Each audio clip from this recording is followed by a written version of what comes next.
Fresh, clean water is our Earth's most vital natural resource. Without it, life stops. I'm Corey Adkins. Over the next half hour, you'll meet 3 men who decided it was time to raise awareness for all the issues around our fresh water. And they don't just talk about it. They sacrifice their bodies and act.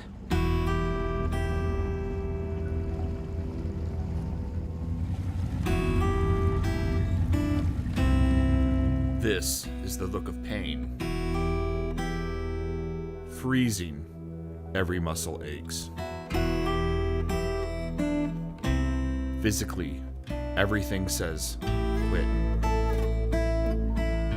Simply standing is hell. But these guys won't give up. They'll stand up for Great Lakes. But how did they end up here?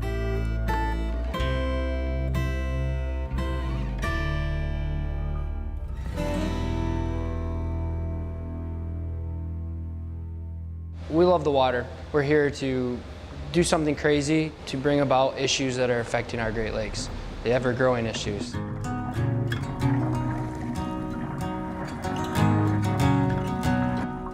Down there is Quinn Morris, Jeff Guy, and Joe Lorenz. I met them at the Thunder Bay International Film Festival this year. They invited me to capture drone footage of them the next morning. I did think they were a little crazy. After all, it was January. This is Thunder Bay, right off the shores of Alpena. But they weren't out in the weather for the heck of it. They were training for something big. We're training when people don't like to paddleboard. I mean, the high winds, the ice, cold temperatures, headwinds. We train for the worst, so then we're prepared for the worst. They're going to attempt to paddleboard across Lake Huron, 90 miles to Tobermorey, Canada, all for something they believe in, something worth standing up for. Jeff and I had grown up together, and one winter actually we met Joe, and Jeff and I had talked a little bit about crossing the lake, and he was like, dude, I had that same idea, let's get together. And so that's when Stand Up for Great Lakes was born. It all started in the winter of 2014 as an idea. They wanted to cross Lake Michigan, all to raise awareness for issues around the Great Lakes. They did make that 60-mile trip. Then it grew into a cause. This lake's pretty important to me, and I think 2 years ago when we saw it get trashed, we decided we need to do something about it. In 2015, thousands of people trashed Torch Lake after a 4th of July party on the sandbar. Just seeing that, one of the most beautiful places I've ever seen and paddled, be destroyed by, you know, those cups floating down and the plastic and beer cans, which is, it's not what we want people to see when they come here. It's not what we want to see when we paddle. Ever since, they helped clean up.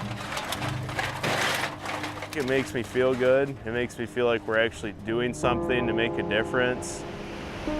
For many, Line 5 in the Straits of Mackinac is a growing concern. Really, our cause is to raise awareness about what's going on in the Straits. So there's the Line 5 that Enbridge owns, and we want to show facts on both sides. Let's get Enbridge, let's do interviews, let's get them talking. Let's get people that are opposed to it talking. Where do they find, where are these facts coming from? And I think everybody, even Enbridge, can agree that a spill in this location would be the worst place in the world. Bridge looks beautiful, water looks great. So they organized a paddle with 2 of Quinn's students from Elk Rapids Cherryland Middle School to cross the freezing straits. In April, all to keep the conversation going. It showed me I can take on a lot more responsibility than I thought I could. I've seen how many people that this has gotten out to, how many people it's affected. Whether it be a Great Lake, a river, or even a small pond, their love is clean water. It's kind of what our motto is, stand up for Great Lakes, big and small, not just the Great Lakes. And that's why we don't have the in our, our logo. It's stand up for Great Lakes. So we think all the lakes, especially in Michigan, are great. This time, they're standing up for the largest freshwater preserve in the country, the Thunder Bay National Marine Sanctuary.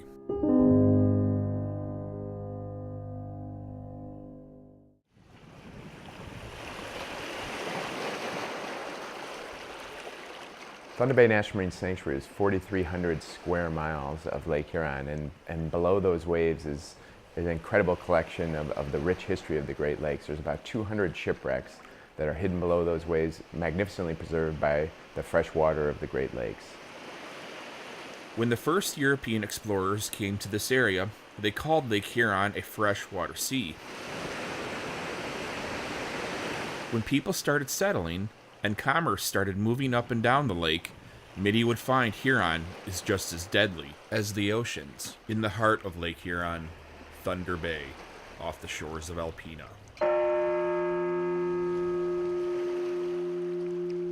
Back in the late 1800s, when there were thousands really of schooners and hundreds of steamers, it was, a lot of collisions. So collision course, really. High traffic, like an interstate of traffic here in northwestern Lake Huron. With 200 shipwrecks that one has sank for just about every single reason you can imagine. Human error, fog, but really weather is a big part of it. And if you look at the chart of where we are located, there's three things really converge in this area. We have the upbound and downbound shipping lanes come together right off of Alpena. We have two weather patterns that collide right in that same area. And then out there's a series of islands and reefs that come. And all those things happen at one time, and it helped give this area the name Shipwreck Alley. As a result, about 1,000 ships litter the bottom of Lake Huron. About 200 of those lie in the Thunder Bay National Marine Sanctuary. These ships are preserved better than anywhere else in the world, and it gives us a great way to connect to our past through exploring these sites. Divers, kayakers, snorkelers, even on a glass bottom boat, you can go visit these wrecks and realize how significant this area is. A lot of people, when they think of a sanctuary or an underwater preserve, they think that it is closed off to the public. But our main mission here at Thunder Bay National Marine Sanctuary is to invite people in to experience the Great Lakes and their rich history. We want people out in the sanctuary. We want people out exploring. We have a program right now called Get Into Your Sanctuary, which is encouraging people to get out and recreate in the sanctuary. And we feel the more people get out and enjoy this resource, the more they'll want to protect it. You can also learn and explore by walking through the museum in Alpena.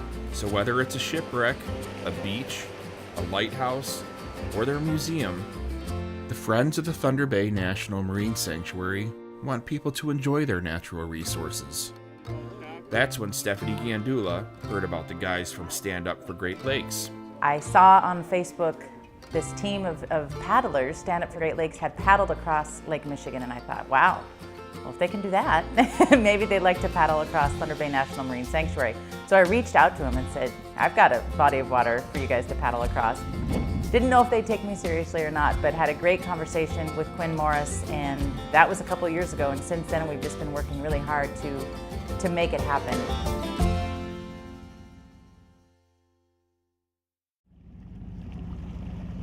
To put the 90-mile paddle in perspective, this is not doing a marathon. This is like doing a couple of marathons in the same day. I mean, what they are going to try to do in pretty treacherous waters, again, an area that has been stamped Shipwreck Alley. You don't just hop onto a paddleboard and cross Lake Huron. A lot of planning goes into a trip like this. 2 safety boats were needed, along with crew. 287-foot-long wooden freighter. And on May 19th, 2017, we all gathered for a safety paddle. We're trying to shoot for the Tobermorey region, and so meeting the captains was priority 1. Talking about safety, game planning, where we're launching from, getting them used to our lights, getting them used to our speed and our pace and things like that. A part of it is knowing that the boats are there for emergency situation only, and that's one of those things where we would like to do it with just us 3, because if it's just us 3, you got to make it no matter what. But we all have people that care about us, we all care about other people, so it would just be irresponsible, I think, and selfish to do without the boats. Planning for weather is never easy. That's one of the reasons why Quinn, Joe, and Jeff picked Ryan Matuzak to be the captain. He did Lake Michigan with them and knows the Great Lakes well. Historically, what we found is that the winds would be the best at that midpoint of June, historically. So what we were hoping for is a day where we had some high pressure and light winds out of the west. With all that in mind, a week in June was set as our window. If the weather patterns didn't set up right between June 13th and the 21st, the trip wouldn't happen. Luckily, the weather god shined down on us, and on June 18th, everybody headed to Alpena. With boards unpacked and nerves high, EMT and firefighter from Alpena, Mike Sanders, took the guy's vitals and talked safety. If you do get hypothermic, it's not the end of the world. There is some things, like increasing your calorie intake, increasing your sugar. I'll probably give you some glucose at that point. I always find it very interesting to watch people, as a paramedic, to watch people kind of dip their toe in the deep end of the pool, so to speak. Great things happen. You see the best of people.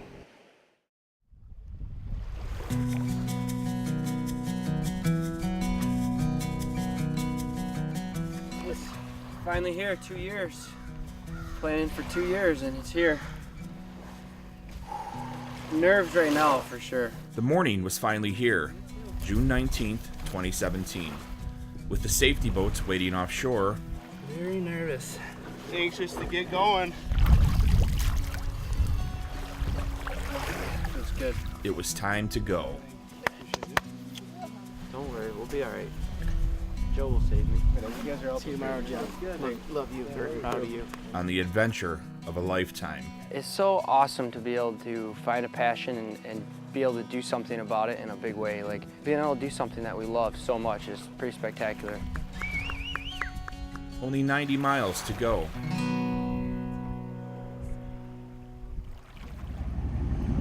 Go get them.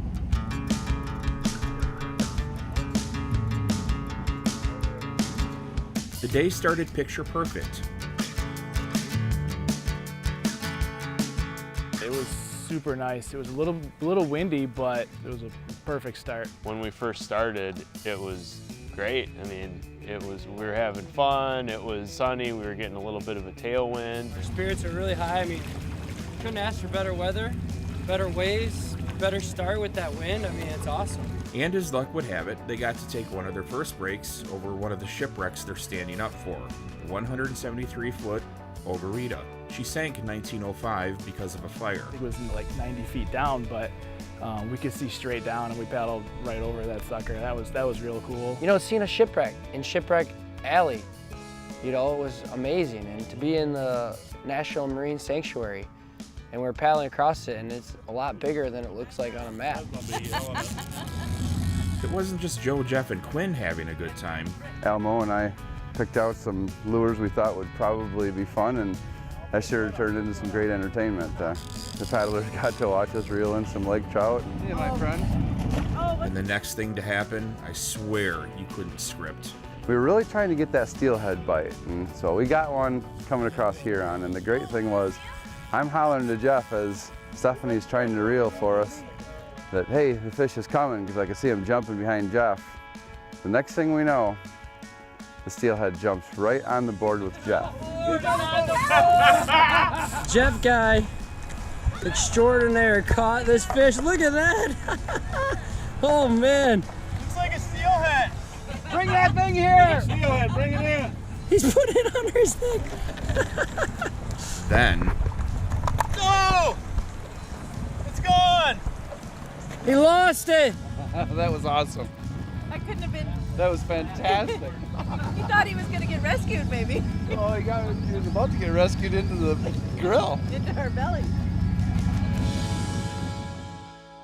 that was a moment everybody will remember, but made the rest of the trip difficult for Jeff. And the fish jumped right on my board, and so the next break, I've got this little seat to sit on, and man, I need to stretch my hip. So I go to sit on that seat, and it's covered in fish slime, and I slide right off into the water. And I only have my dry suit on halfway. So I'm like my bottom half is like filled up with water and couldn't get it out. That's when Lake Huron said fun time is over. So here's the deal. We got these ones here and those ones there. They both are legit storms. It started to rain and I got cold and I sort of struggled for a few hours. And I'm thinking, man, if it gets cold at night and I'm wet, this is gonna be rough. It rained for almost 5 hours. So we got wet, it rained, and the winds kind of shifted. It came at us a little bit, northeast a little bit. It was kind of a wash machine for a while, and that was kind of the worst part because that's what makes your legs the most tired. When I first got cold, my legs were sort of like kind of wobbly. I was feeling like a baby deer, and I was like, I'm not going to do this for 20 more hours.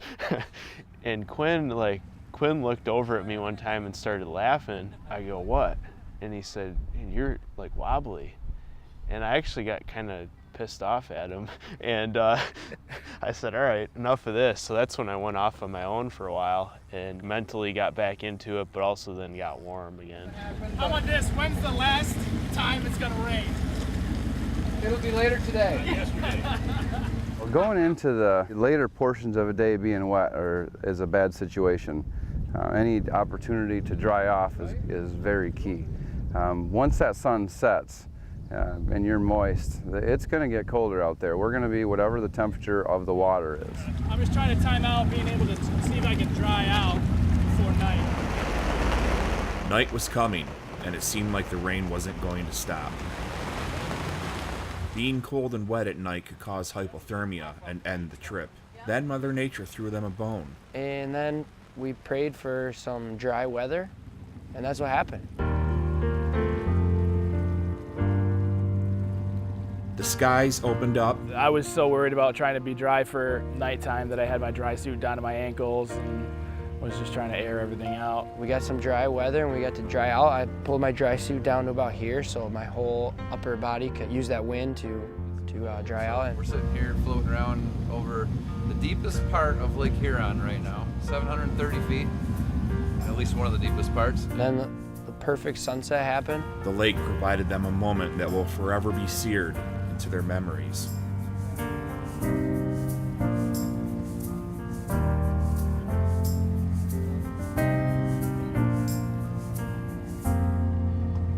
Oh my God, this is awesome. Look at this.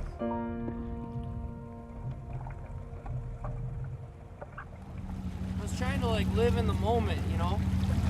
It's gonna be over before we know it. We were about halfway through the trip, and I'll be honest, many of us on the safety boats thought the trip would be boring. We were wrong. I didn't know what to expect. I brought a book along to read and things to do because I thought there'd be a lot of downtime, lack of excitement and so forth on this trip, and it was far less than that. I figured by now I'd be twiddling my thumbs, feet up, wondering what to do with myself, and it's been nothing but non-stop action. I see the first star.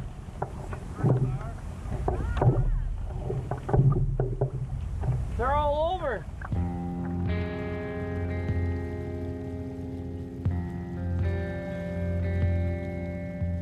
Night was now here, the most dangerous part of the trip. But nighttime was a very life and death, serious experience. So we had 6 hours plus of nighttime and making sure those paddlers stayed on their board and making sure we could see their eyes and making sure they were safe. Each paddler had a different color scheme of lights so we could tell them apart. Once the sun sets, we have a different protocol, and that protocol requires us to all maintain contact with one another visually at all times. One of Jeff, Joe, and Quinn's goals of this trip was to do it unassisted. They never wanted to touch the safety boats or take anything from us. But if Ryan or EMT Mike Sanders noticed they were in trouble, they were done. Those hours before the sun come up, they're always the worst, and I knew they were gonna be. From the start of the event, I'm looking at body language, and we're having communications between the paddlers and I, and it's pretty much a continuous evaluation of their mental and physical states. I know each one of them, luckily, in ways that I can tell when they're gonna fall. How's your legs? Shaky but good. Yeah. Yeah. Not gonna fall in the drink, are you? I saw that wobble. Yeah, I've been doing it all day. Yeah, but that was a good one. In that point too, we'd been paddling for over 12 hours, you know, way over 12 hours. And that's when things start hurting.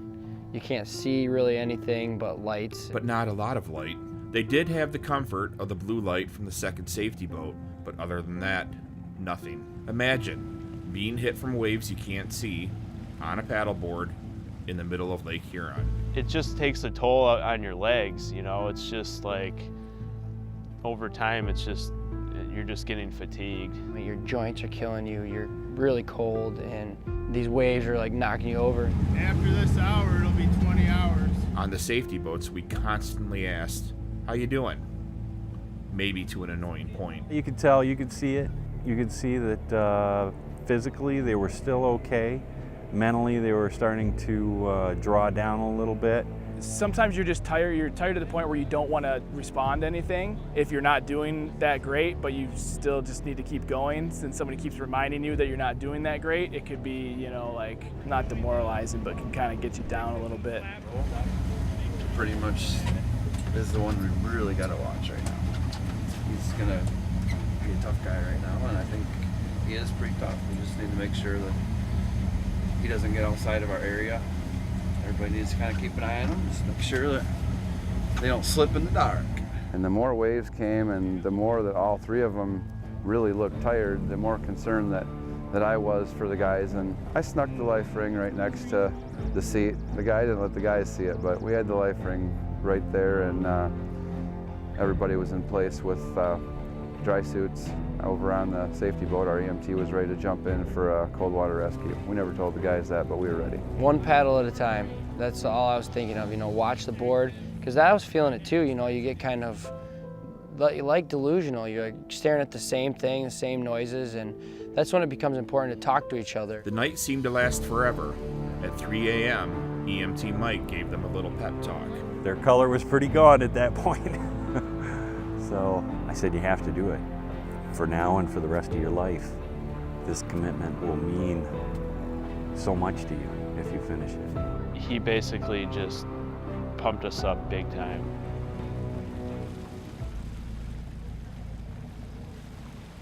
It was now 4:30 in the morning, and first light cracked the horizon. It was the sign of the long, cold, dangerous night finally being over. It was awesome to see light and be like, all right, the night's over.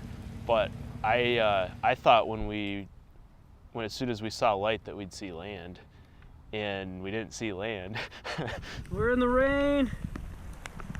There's no land in sight. But right now, it's raining.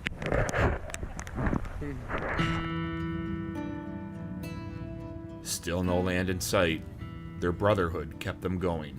By the time we've paddled all day and all night, it's you just got to keep going at that point.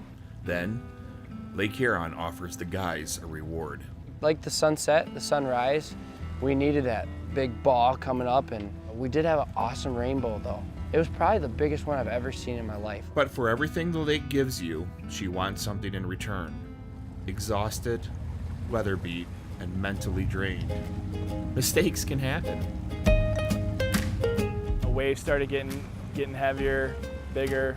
I'd gotten, you know, what I thought was just a fair distance away from Quinn, and then just out of nowhere, this big wave just comes and lifts me up and then sets me gingerly on the back of his board. And all of a sudden I get this hit from behind, and it like was not just a light tap, it was like he must have rode a wave and nailed me, and it sent me backward. I landed on my hip on my cooler, and I fell off my board and I grabbed it. And I milked it a little bit just to make Joe feel a little bad. And then I got up on the board and hopped up and was laughing about it. It's still something we laugh about to this day. Well, I'd like an explanation. Oh, is that what happened? Land was finally in sight, but it never seemed to get closer. Jeff has a saying on his board, do or do not, there is no try. At that point, you just got to dig down and you know, okay, I only need to do this for a little bit longer. And it was a few more hours they had to go. When they were finally in reach of land, it was pouring rain. And now, it wasn't Lake Huron that threw them another problem. It was the Canadian shoreline. The terrain is rugged. There was no way to just walk out of there with your equipment. Every bone and muscle in your body wants to be done, and there's land right there. We just looked at each other like, let's finish this. We're here, let's do it. Nothing could take it away at that point. We were there. They had to paddle 2 more hours, only being 100 yards from shore. And we're like, man, how much longer? Because we're going right along land, and we're like, where is this Tobermorey? Finally then, when we saw a point, and I saw Greg, I saw Quinn's dad standing on that point, and I knew, okay, we're done. And then I actually started crying at that point because I knew we were there. Come around the corner and see my dad, and then my mom was just, I was tearing up. Let's go, you guys, just a few more. Then the lake gave them one last present. The skies opened up and the sun shined. An amazing, amazing accomplishment, guys. The superintendent of the Fathom 5 National Marine Park in Canada came out to welcome the guys to the shores of Tobermorey. But believe it or not, their test of endurance wasn't over. It was a really cool looking spot, you know, nice scene. And then the first thing I noticed is like, there are all these like it's like rocks, uneven rocks, and I'm like, I don't think I can stand on this stuff. And there's a bench like 10 feet away, and I just go straight for the bench and I sit down and I was like, oh my God. Man, it was like rocky, and we pulled our boards up in there, and it was hard to stand up, but it was awesome because I had the American flag, and I was like, all right, I can't fall down. You're up to it on it. Congrats, man. Made it. Oh, dude. That's unbelievable. Dude. Made it. A celebration of friends and brothers. We got the Canadian flag out and we got the United States flag, and it was just one of those moments right there. We hugged each other. Those moments I'll remember forever. On the dock, the tears flowed. Dude, you guys dug so deep. You dug so deep. Look at those things. Holy cow. Get over here. Thank you. Yeah. All right. Emotional thing for all of us to watch. Tough. You guys are tough. I'm telling you. That was tough. In the last 28 hours, Quinn Morris, Jeff Guy, and Joe Lorenz each took about 65,000 paddle strokes. That's the amazing part for me is, you know, seeing how doing something so basic on the Great Lakes helps people understand the need to, you know, protect and preserve our freshwater resources. All to stand up for Great Lakes. I don't think I'll do one that long again, ever again.